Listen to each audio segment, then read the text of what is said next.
Much like the Oregon State Beavers, the Washington Cougars, in the mad scramble to leave the Pac 12 conference, are also one of the odd men out and are left without a Power 4 home for the moment. And it was a great start for Jake Dickert's club. Last year, they started out 4-0, were a top 25 team, and then it all fell apart as they lost 6 of their last 7, or I should say 7 of their last 8. But this is a Washington State Cougar team that has some solid pieces and is looking to rebound in 2024. Will that be the case? You're about to find out here in this video. What's up, Tailgaters? You're in the booth with Tailgate Nate today, and I want to welcome you to my channel and welcome you to Prediction Season. It's where I predict all 134 FBS level college football teams, which means I am doing your favorite team. So why don't you go ahead and hit the subscribe button and ring the bell so you know when you have a video for your favorite team uploaded to my channel. And I want to thank you for watching this video because it does help support my channel in more ways than you can even imagine. And if you out there would like to continue to support what I do here on YouTube and you like what you see, please like, comment, share, watch my other videos, of course subscribing, getting notifications turned on, literally anything you do to interact with the channel, whether it's those things or outside of those things, help support what I do here on YouTube. So I really appreciate all of you guys hearing what I have to say, supporting the channel. Now let's dive on into talking about the Cougars. Well, Nate, how do we do that? I'm glad you asked. We're going to take a deep dive into the team's offense. We will also dive into the defense. And then at the end of the video, we will go through the schedule for Washington State and give it a game-by-game preview and prediction. A couple more things before we do start here, because right over here are going to be the stats the team put up either offensively or defensively last season. And of course, for your viewing pleasure, right below the team's logo, I have put the team's coaching staff. So I will waste no more time. Let us talk about the Washington State Cougars. And we will start out with this pass-heavy offensive attack. You'll see 336.5 passing yards per game, while only rushing for 85.3 yards per game. Now, it's not that they didn't have talent in this running back room, because there are some solid running back pieces in this room. It's just a matter of there were some really talented quarterbacks in this room, and it is the offensive system that this team does run. However, you are losing a very valuable player at the quarterback position, a player with extremely high upside who's now over with the Miami Hurricanes. That is Cameron Ward, 3,735 yards with 25 touchdowns and 7 interceptions on 66% completion percentage last year. Very, very valuable player, and that is a huge loss through the transfer portal. And you also do lose Emmett Brown out of this quarterback room as well. So who returns from this room? Well, the primary backup last year was John Mateer, and he is back in this room at 235 yards, 2 touchdowns, 1 pick, while completing 13 of 17 passes in very limited playing time last season. Does have some pretty good upside. Definitely not as high as upside as Cameron Ward, in my opinion, but John Mateer, especially if he starts, could be a very solid player. You do have Evans Chuba, who is a freshman coming in, but Mateer, the primary guy he's going to have to outduel is a Bryant transfer named Zevi Eckhaus, and hopefully I'm pronouncing that name right, but during his time at Bryant, he had a 3,000 passing yard season in 2022. 2023 fell just short of those numbers. I believe posted a 4-to-1 touchdown interception ratio. I think it was 28 touchdowns, 7 interceptions. Unfortunately, I do not have those stats in front of me. I just forgot to put them down. But Zevi is going to challenge John for that starting quarterback role. Again, it's to me, I'm leaning with Mateer to end up getting that starting job. If Eckhaus were to get the starting job, would it surprise me? No, not really. One of those two guys that I think is going to start, with Chuba looking like to be the future of that program there as the freshman who comes in. But either way, you're going to get some solid quarterback play from Washington State this year, whether it's Mateer or Eckhaus. Obviously, Zevi, the Bryant transfer, is going to be more proven than Mateer, but Mateer does have some good mechanics that will lead him to be a good quarterback for this team in 2024. Again, it's not a team that ran the ball a whole lot last season, but you do have some notable losses in this running back room, most notably Nakia Watson, the former Wisconsin Badger, completed his career with Washington State as he has run out of eligibility. He's graduated, while Jalen Jenkins was a guy that did have 20 carries last season, only 3.1 yards per carry, though. This is the team as a whole that only averaged 3 yards per carry. Not a great rushing football team, but they do lose some pretty talented pieces out of that running back room. However, you do get some guys back, and I believe I'm going to pronounce this name right. If not, let me know in the comment section below, but Javensky Schlenbaker. He is coming back into this team to look to be the primary rusher in 2024. Did have the second most carries among running backs last season behind Nakia Watson, 146 yards. Sadly, no touchdowns for him last season. Dylan Payne did get in the end zone once. He had 25 carries for 150 yards and by far was the leader I shouldn't say by far, but he was the leader in yards per carry last year with 6 yards per carry. Right behind him with 5.8 yards per carry on 18 carries was Leo Pulalasi. And again, hopefully I'm saying that last name right. But there's your running back room for the Cougars in 2024. Your wide receiver room does lose 2 very high-end talented players. They were your 2 leading receivers last year. 89 catches for Lincoln Victor last year for 100, or not 100, try 860 yards, 5 touchdowns. You also lose Josh Kelly through the transfer portal. He has found himself a new home with the Texas Tech Red Raiders. So he is transferring over to that program, 923 yards and 8 touchdowns for him last season. While you do lose some depth pieces in the Nolly and Sheffield out of this room as well. And the Nolly had, I believe, a 72-yard touchdown last season. So you do return Kyle Williams and Carlos Hernandez to this wide receiver room. They were your 3rd and 4th leading receivers last year, with Williams posting an 842-yard season, and no one was close to that of Kelly, Victor, and Williams last year. Kyle Williams should be the primary target in this wide receiver room, but how about this, Cougar fans? You load up on pieces in the transfer portal. Yes, you lose Josh Kelly, but you get in Chris Hudson, Trey Shackelford, Kyle Maxwell, and Tony Freeman. 3 FBS transfers, and I believe 1 JUCO community college transfer. That would be Tony Freeman. Tight end room returns pretty much everyone. Cooper Mathers, Billy Riviere, and Andre Dollar returned to the tight end room, and with Connor Gomnis gone off the offensive line due to retirement from the game of football, and Christina Kanu gone due to running out of eligibility.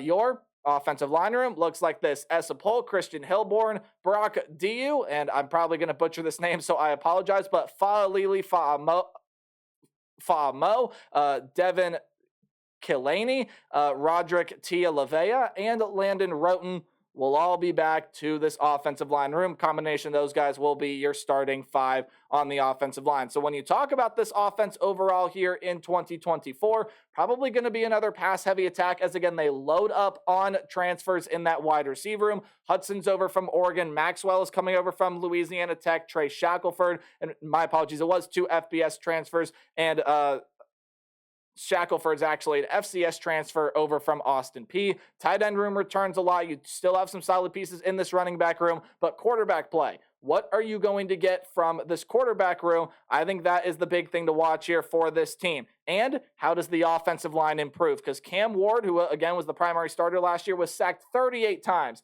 What are you going to get from your quarterback room? Is your offensive line going to improve? Those are the big question marks for Washington State's offense in 2024. But now we get to talk about the defense, and it loses some really good pieces from a team a year ago that had 24 sacks, picked off 8 passes while forcing 7 fumbles. And we got to start out with some of those guys that led the team in sacks last season.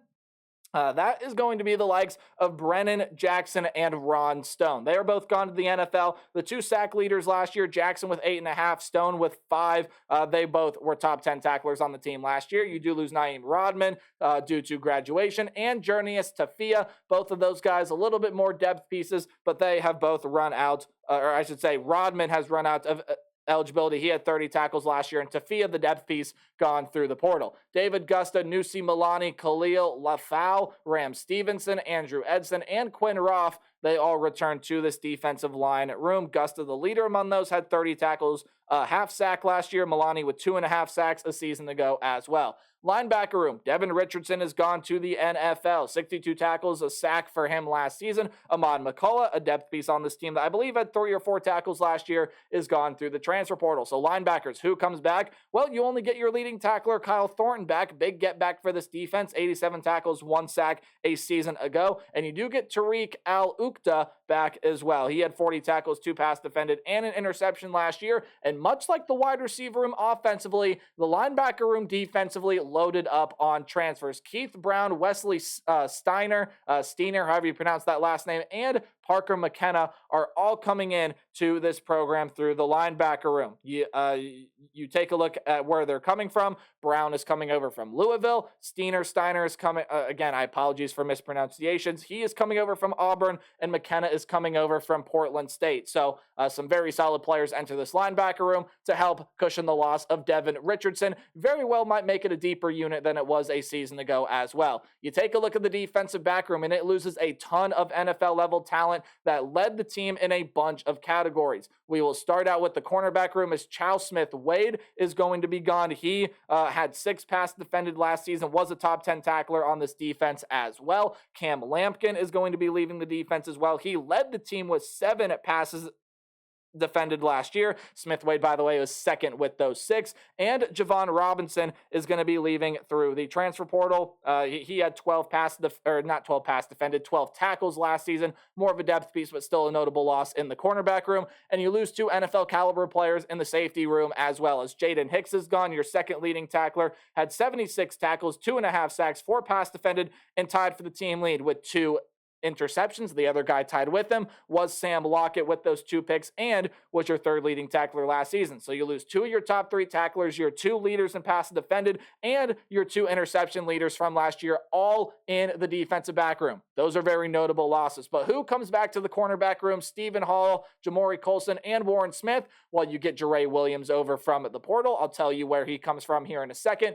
In the safety room, Kapena Gushikin does come back. That's a fairly big get back for this team, as he had 5 pass defended and 1 interception last season. You do get Tanner Moku and Jackson Lataimua back as well, while Tyson Durant comes in from the transfer portal. I'll tell you where the transfers come from here. Jere Williams coming over from UNLV, and Tyson Durant coming over from Akron. Played more corner over there, but according to ourlads.com, they're going to kind of use them in that safety position more than likely. And kickers are people too, so let's show them some love. No loss out of the special teams room, so you get Nick Haberer back as your punter and Dean Janikowski back as your primary place kicker for 2024. When you look at this defense overall, it definitely did not have a terrible season last year. It also did not have a great season in 2023, and it did lose a lot of high-end talent, again, especially Jackson and Stone. Again, a team that had only 24 sacks last season, which I say only, but that's really a pretty solid number. Yeah, you lose over half of that production with Jackson and Stone alone leaving. Again, you heard the stats of the 4, especially big guys, minus Javon Robinson, that left through the defensive back room. All 4 of those guys will now be playing on Sundays. Still, a lot of good talent in this on the defensive side of the ball. They loaded up on linebacker transfers. There are some pretty good pieces here, but again, how do they fill in the gaps for what they lost? That will be the big question mark for that defense in 2024. And now we take a look at their schedule. Any game at home is going to be underlined, while any game on the road is in italics. And I want to let you know that's that slanted text. Any game you see in green is going to be a game that I think the Cougars win easily, much like I think will happen in their first win against the Portland State Vikings. Linebacker transfer Parker McKenna's old team. I think they win that one. But I got to tell you what the other colors mean as well. Any game in yellow is going to be a game in which that they're going to have to battle, but I do think Washington State comes out with the win, and red is a loss. And, well, I already showed you green. Let's show you some red now, because I do think that Washington State loses their next 2 games. Texas Tech is going to be a fairly talented team this season. They do have some really good pieces coming in, including former Washington State wide receiver Josh Kelly. The quarterback play should be pretty good for them over there with Baron Morton coming back. Tyler Shuck has left to go, I believe, be the quarterback with the Louisville Cardinals. But Texas Tech has still got some pretty good talent on it, some good defensives coming back. Again, they can be one of those teams in the Big 12 to cause some chaos. And even though this is a home game for the Washington State Cougars in Pullman, I do believe that Texas Tech, to be the slightly more talented team here, I think Josh Kelly especially is going to be motivated to beat his former squad as Texas Tech comes away with the win against the Washington State Cougars. And I also have you losing the rivalry game in the Apple Cup to the Washington Huskies. Now, technically a neutral site game, even though home field for Washington is in Seattle. I believe this one is being played at Lumen Field, although don't quote me on that. I'm not quite sure. It's a neutral site regardless, and I think Washington State loses this game. Yes, Washington lost a ton. Michael Penix Jr., Roma Dunze, Dylan Johnson, a ton of pieces on defense in pretty much every level, whether it's to the NFL through the portal. Kalen DeBoer is now the head coach with the Alabama Crimson Tide. You do get Jed Fish coming in. You do get Will Rogers coming in. You get some fairly supplemental pieces coming in through the portal as well that are going to try to help fill the massive gaps led by a lot of talented players that left that team. And there's still going to be a solid squad this year. Yes, there's going to be a drop-off for Washington, but there's still going to be a very talented team. And with this one being a neutral site game, I really like the Washington Huskies. I do think they are just better than Washington State. Washington State, I think, will put up a pretty decent fight here, but I do have the Huskies coming away with that win. But I do think the Cougars get back to 500 with a win on Friday against the San Jose State Spartans. San Jose State lost a ton of production from last year because Brent Brennan no longer with that program. He has gone to take the head coaching job with the Arizona Wildcats, and I think that's going to make a huge difference. His fire, passion, energy, I loved all of it. It'll now be in the Big 12 with the Arizona Wildcats, and when you take a look at what San Jose State has coming back, sure, there are some solid pieces, maybe not what they used to have when Brent Brennan was still there. So,